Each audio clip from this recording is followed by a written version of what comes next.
Saya tuh paling gak suka kalau ada orang ngeremehin e-sports Indonesia, dalam artian kalau di zamannya saya dulu, gamer Indonesia nggak mungkin juara di luar negeri. Bahasanya gitu, itu bukan diucapin sama orang luar negeri gitu ya.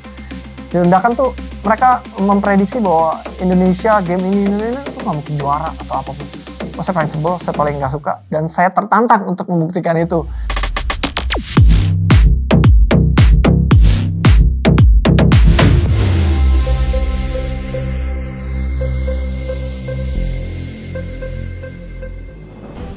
Ya, nama saya Richard Permana. Saya udah berkarir sejak tahun 2000 ya, masih jadi bocah SMP waktu itu.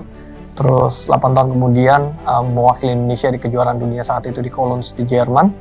Dan sejak 2008 sampai 2020 mungkin saya atlet e-sports profesional untuk game title CSGO. Terus sekarang ini aktif bantu timnas apabila jasa dan tenaga dibutuhkan. Seleksinya, karena kita ada 7 tim ya, banyak sekali. Jadi kita awalnya kita menyeleksi dulu ya para pelatih-pelatih yang memang qualified di mata para panelis kita dari badan timnas. Lalu kita akan menyeleksi atlet-atlet entah dari satu kesatuan tim atau dari individu-individu, tergantung nomor-nomor pertandingannya ya, karena tiap nomor pertandingan penanganannya berbeda. Di sini kita udah masukin seleknas mode offline. Jadi kita bisa langsung lihat perangai sang atlet, attitude-nya, bagaimana mereka berkolaborasi satu dengan yang lain, ya kan? Bagaimana mereka adaptasi dengan lingkungan yang ada di sini gitu ya. Iya, dorongannya dari kecil tuh udah suka kompetisi. Jadi istilah kata udah ada jiwa kompetitifnya di dalam diri gitu ya. Saya masih ingat kelas 3 atau kelas 4 SD itu saya udah menangin kejuaraan juara 1 komputer kit gitu, dulu di sekolah ada gitu ya. Belum punya komputer tuh di rumah. Nah dari situ ketika diperkenalkan main ke Ratu Plaza gitu ya, main game, apaan nih tembak-tembakan, seru, ngelan gitu ya. Dari situ ternyata ada kompetisinya setahun sekali untuk membela Indonesia ke kejuaraan dunia. Dari situ ngerasa, coba karena suka kompetisi gitu ya, bisa nggak nih jadi juara Indonesia? Wah ternyata sulit sekali, dibantai-bantai terus, dari warnet ke warnet ya kan, dipecundangi terus lah intinya gitu. Tapi memang dasarnya kompetitifnya besar sekali gitu, jadi kita pengen jadi juara Indonesia gitu. Akhirnya kita berhasil ya kan, dan bahkan sampai di satu titik kita selalu jadi wakil Indonesia untuk ke kancah internasional gitu. Dan di satu titik juga kita tiap kali kita keluar negeri kita berhasil menaikkan tugas gitu ya, keluar sebagai juara 1 terus, kita kibarin bendera Indonesia terus gitu ya. Ya dari sana kita pikir ini tuh udah bisa jadi suatu profesi, pekerjaan, asal kita bisa komitmen, kita bisa serius, kita bisa terus naikin standar kita gitu ya. Dan kita bisa kasih contoh yang positif di tengah pemberitaan dulu belum ada istilah e-sport mungkin ya, main game atau gaming gitu ya, yang selalu negatif di media-media gitu ya, di media-media mungkin media-media yang tradisional gitu ya, entah cetak entah online gitu. Buat apa gamble gitu ya, buat apa main game gitu, mau jadi apa, itu pasti pertanyaan standar orang tua lah gitu ya, pulang sekolah main game atau apa gitu. Tetapi pada saat itu titik baliknya itu pembuktian terbalik. Bagaimana apa yang saya suka, gemari, tekuni saat itu harus bisa menghasilkan sesuatu gitu ya. Saya bisa menghidupi diri saya sendiri secara finansial lewat hobi saya itu, dan saya juga harus buktiin lewat piala-piala atau gelar-gelar atau kejuaraan-kejuaraan yang saya menangin. Tapi bukan artinya kejuaraan-kejuaraan yang level yang tanda petik level cetek gitu ya. Kita harus yang di level tertinggi yang tersedia saat itu di tanah air gitu. Dan itu harus kita buktiin secara konsisten. Jangan cuma hoki doang satu kali menang gitu. Nah setelah itu semua terrealisasi, terbukti, barulah orang tua mendukung 100% gitu ya. Mulai dari Asian Games, mulai dari SEA Games gitu ya.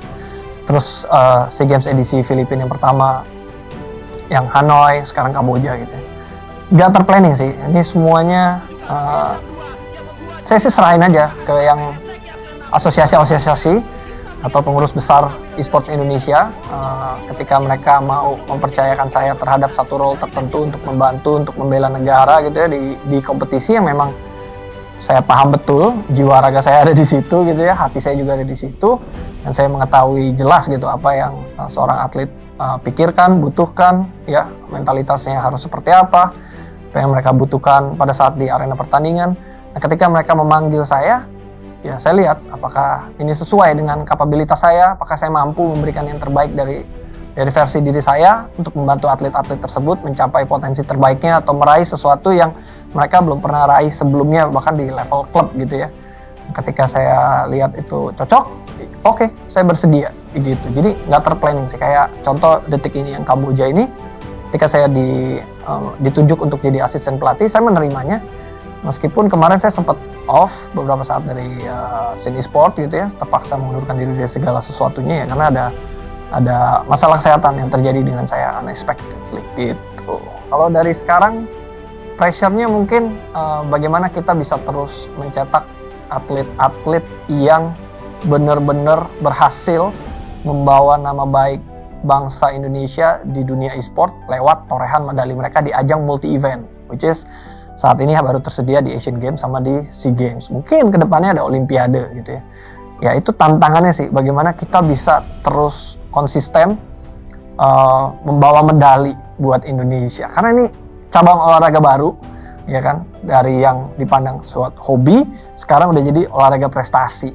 Terus stereotipnya juga harus berubah dari gamer mungkin yang kusut, badan gak fit, gak ideal dan lain-lain. Sekarang stereotipnya udah atlet nih. Jadi kalau orang lihat tuh udah harus fit, bugar, ideal, semuanya udah harus proper deh gitu. Karena kita udah dipandang sebagai atlet gitu.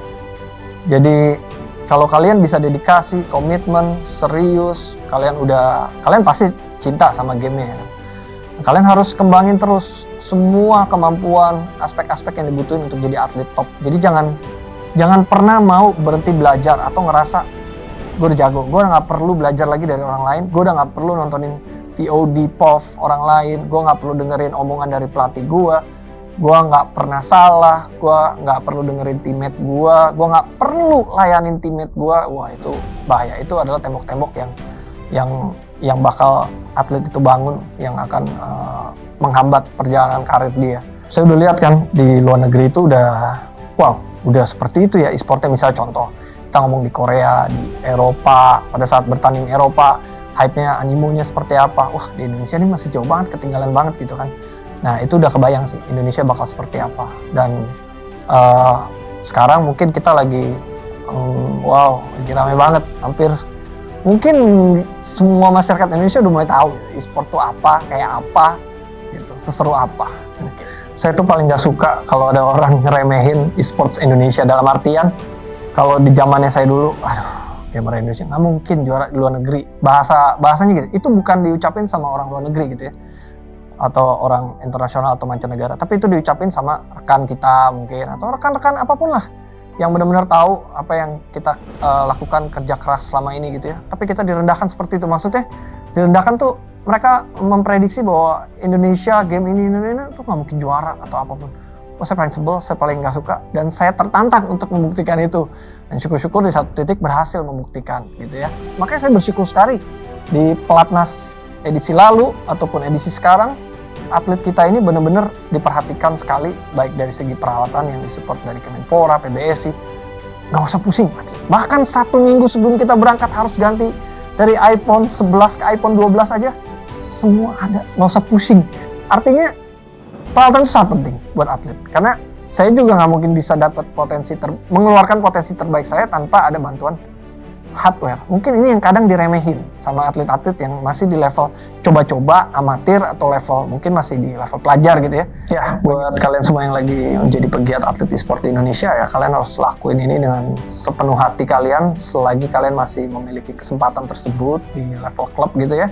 Dan apalagi ketika ada panggilan tim nasional mau menseleksi atau kalian tuh terpanggil gitu ya di antara ratusan atau ribuan atlet di game title kalian gitu. Artinya kalian adalah atlet elit gitu yang dibutuhin jasa dan tenaga dan pemikirannya oleh negara untuk mencetak medali gitu ya. Wow, itu suatu kebanggaan. Kalian berkesempatan menjadi pahlawan e-sports gitu ya.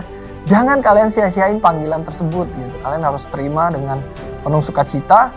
Kalian harus berikan yang terbaik yang kalian punya, pengalaman kalian, skill in-game kalian, komunikasi kalian yang terbaik, kemampuan kolaborasi kalian dengan tim kepelatihan, dengan teammate kalian. Keluarin semuanya, berikan yang terbaik, kalian pasti nggak akan nyesel. Ya, saya ucapin good luck, have fun buat semua peserta Seleknas yang sedang diseleksi oleh pelatih nomor masing-masing. Semoga kalian beruntung dan berhasil berusaha mengibarkan bendera merah putih di kasta tingkat tertinggi, berusaha untuk keluar menjadi juara umum juga. Target kita kali ini, kita pulang, wow, kalian akan menjadi pahlawan e-sport Indonesia, itu sih. Dan itu nggak mustahil teman-teman, itu semua bisa tercapai. Karena udah yang kemarin aja udah ada beberapa rekan kita berhasil menyukseskan rencana kita tersebut. Selamat berjuang teman-teman, merah putih pasti menang.